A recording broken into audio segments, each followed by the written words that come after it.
And then also on a personal level, as a law enforcement family, I want to thank you for honoring our first responders and for caring for them. Thank you. Thank your family for your service. My husband's chief complaint, I will say, as an officer, is how stinking hot it gets here in that uniform.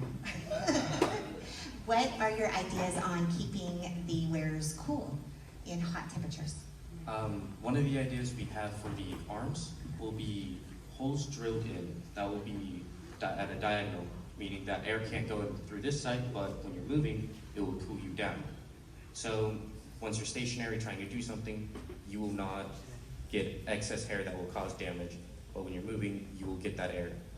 The other thing is aerogel.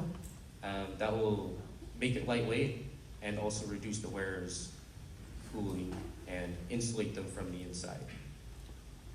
Fantastic, thank you.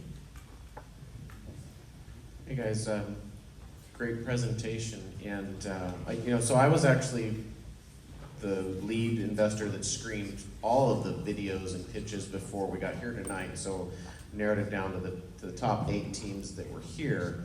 And I want to really compliment you guys because you had the most ambitious vision of everything that we saw, as well as the people who weren't here. And I just want to encourage everybody, don't ever be afraid to dream big. And so that's in particular why I wanted to make sure you guys are here tonight for everybody to see. So kudos for dreaming big. And I think what's really interesting about what you're envisioning, what you're trying to do, is there's a lot of development, as you probably know right now, around humanoid robots. There's probably 10 or 12 companies around the world that have raised billions of dollars, literally, in the case of a couple of them.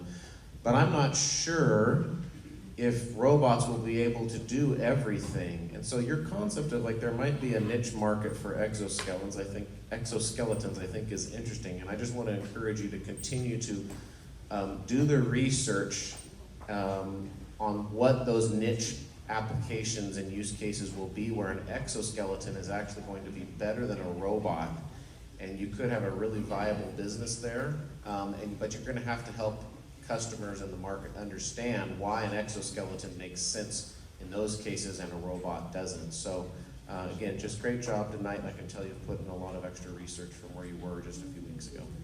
Thank you, sir. Just want to say great presentation as well. And like JP has already said,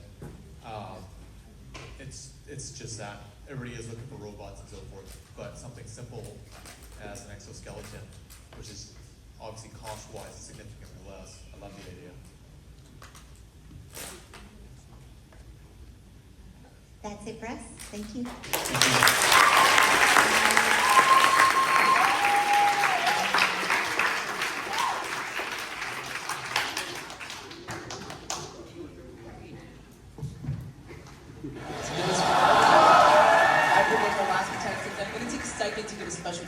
And Venture Capital Group.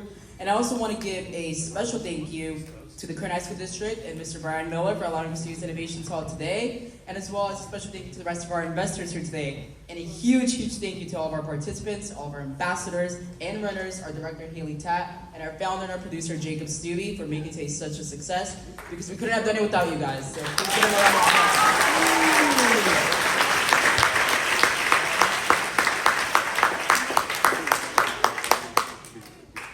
So, at this time, you've heard from all of our contestants' presentations. Now, it's time for them to make the big decision. From this point forward, I invite all of our ambassadors to take their contestants, whether you're going to be helping them decide whether to risk it or not. And we're also going to give you guys 5 minutes for those of you in the audience to choose your fan favorite business by scanning the QR code above and submitting it on the Google form.